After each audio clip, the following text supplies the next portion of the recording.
Hi everyone, my name is Bogdana. I'm a digital strategist and I'm doing an isolated talk from the confines of my lovely home here in London. I've tried, don't usually look like this when I work from home, but I put on a clean shirt, which I barely ironed, because I thought this is important, mostly because the first thing that I want to say to you is I'm not doing this for entertainment purposes. I need you to pay for this. So I need you to please find whatever button you see around me that says donate in big red letters, and please click and donate some money. Most of the people who have done these talks have done them because they're hoping to raise some money for a very good cause. So please, please, please, first message is donate.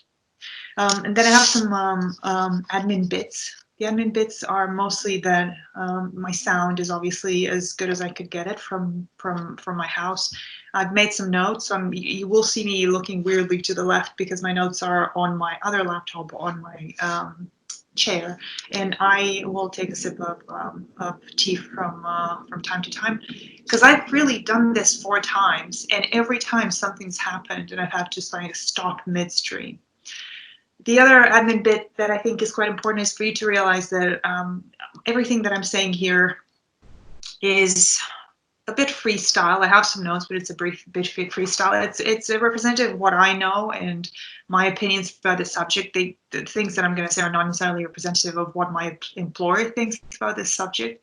And also that they are not definitive and refer mostly to the space we work in. So if you're watching this and you don't work in marketing and advertising, please don't take any offense, especially if you're a data scientist. Understand that I'm trying to speak in general terms because this is a talk about how to love data. Now, I'm trying to make this as accessible as possible because we've somehow gotten to a point where data is, something more like this. All day long. Decimal points, high frequencies, bang, bang, bang. Fucking digits. All very acidic, above the shoulders mustard shit. And I don't necessarily want people to start thinking that data is something that's really bad, that requires some sort of weird training or some sort of weird frame of mind that you have to be in order to be able to work with it. So the talk is mostly going to cover, I think, 4 big areas. The first area is just to get a bit of context on what data means and what we're talking about when we say big data, and whether that applies or not really to the industry that we work in. The second part is just to give you a very simple framework to think about data and how to operate within those 2 parts of that framework. The third part is how to try to surround yourself with people that can help you incorporate more information and more statistics in the way you work. The last thing will be also the kind of frame of mind that you need to be in to be able to actually understand and work with these concepts. So it should be quite straightforward. There's a bunch of examples in there. And also I'm hoping to keep it short, so don't get over panicky. You're not going to have to spend forever here. The first thing I'd like to say is that I think we need a frame of reference when we talk about data. First of all, that everything is data, right? We started working in this industry with different types of statistical and factual information that we could analyze. We would go to a focus group and people would say things, and then those things we put in a report, and that was data, because you basically gathered facts and information from different places and then used that to analyze. And we use that kind of information to generate insights, to generate tactics and strategies. So that was a certain type of data. The only thing that's changed really these days has been the speed at which data is produced, the ability that we have to manipulate it, and the breadth of data that is available to us. But the fundamentals of working with data haven't really changed that much. So if you think about it, there's a lot of the things that we used to see in person are now, even under the pressure of the current health crisis, having to migrate to more technological platforms. So the focus group is becoming an online panel or an online questionnaire. And so a lot of things that we used to think of as immovables of the way we do research are going to turn into what fundamentally feeds digital data. So first thing is everything that we work with is data, and we shouldn't think that there are different ways to treat it, because there really aren't. The second thing is, when we talk about big data and how it affects or doesn't affect creativity, our industry, and our ways of working, I think we should try to keep a bit of correct frame of reference, right? Let me give you an example of something that is big data. If you think of the movie The Big Short and the kind of information that those guys were dealing with, like this, big data is mostly exceptional large volumes of information. Now, in our industry, we wouldn't necessarily work with what we would call exceptionally large volumes of information. You would work with some level of information, and I think on the media side, on the media activation side, there is a lot more data available, but a lot of that process has also be automated. So on your day-to-day job, you wouldn't necessarily be parsing through billions of lines of data. That's something that it would also be, that would have by now been transformed into something that's automated. So when we say that big data is messing things up, it's really, really important to understand that we're not really talking about the same levels of big data. Examples of big data in our industry would potentially include things like audience segmentations, maybe, right? A split of a population into groups that have similar characteristics, and then a recording of their behaviors and their responses to things. National statistical studies, those would be big-ish data, but how often do you actually get to use these on a regular basis in your briefs? Not that much. When we talk about marketing strategies and statistics and tactics, yes, that's where maybe there's a level of approach of data bigness. But again, in our day-to-day work, it's a bit overstating our own importance if we say that we're dealing with big data on a regular basis. So that's just for frame of reference, right? Everything's data, and not a lot of the stuff that we deal with is big data. Oh, another example. You're dealing with social listening, or you're dealing with search trends. Most of the time, what you're looking at is not going to be the actual full scrape or of download of all the information that people have created about a topic. If you are working through a third-party provider, they will have access to a percentage of the data that people create on any social platform, and most of the data will not be historical. In very simple terms, if you're saying that I'm looking at Instagram posts and I'm going to want to look at everything that has ever been posted on the topic of bacon buddies, you're not going to be able to get access to that data. You will probably be able to get access to a very small percentage of it, and historically, so like backdated from today into the past, probably a couple of days. It doesn't go further up because there are regulations against that, and also because it's just not in the platform's interest to make that data available freely to everybody. There's probably third parties that have different access, but on a day-to-day basis, you won't have access to anything like that. Any statistics on your website analytics are also, if your website is big, huge, and has millions of visits every day, even the statistics are computed based on percentages of that traffic, because it just doesn't make any sense for you to be looking at most of the traffic. So again, the data you're looking at is not that big, right? First point. Second point, how do we think about data so it doesn't seem daunting? Two ways. Think about two categories. One, the kind of data that informs insights, and the kind of data that informs optimization. It's as simple as that. You have facts, statistics, and information that is generated through digital environments that help you understand new things, right? Because fundamentally, that's what you're trying to do with an insight, to discover a new pattern of behavior, a new pattern of anything.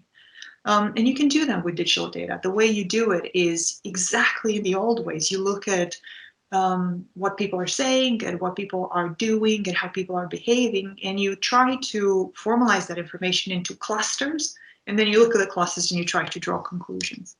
Now, what's different with the way we do that online? Again, what's different is the size of the information that we look at, and then the way this information is pre-packaged for us. So let me give you an example. Let's say you look at the simplest form of pre-packaging of information for you, which is predictive search, right? You search for something in any search engine, and what you will get is a number of pre-filled in answers, which is an indication of people who might have searched for a similar topic. That is an example of a lot of data which has been pre-packaged using a number of parameters. In this particular case, frequency, right? People have searched for how to make and fill in whatever that is. And that suggests that whatever the algorithm has filled in automatically is more frequently typed by people than other things. Now, this is where it gets really interesting, because what differentiates the way we used to do things to the way digital data is manipulated is that there are some parameters which are preset for us. And the reason they're preset for us is because otherwise we just cannot manipulate this much data. No one has the computational power to go through all the data, and also you don't have access to it. So a lot of the data that we get has been pre-packaged for us. There's a lot of conversations, obviously, about how does the pre-packaging happen, and is that the correct way, and should we be looking at different categories? And all of that is really the crux of the conversation. Because when you're looking at digital data, what you should be asking yourself is this data prepackaged correctly for me to use? Have they been using the parameters that I'm interested in, right? Here's a simple example. You work with social listening and you want to find out information about, I don't know, a specific topic that people would be posting about.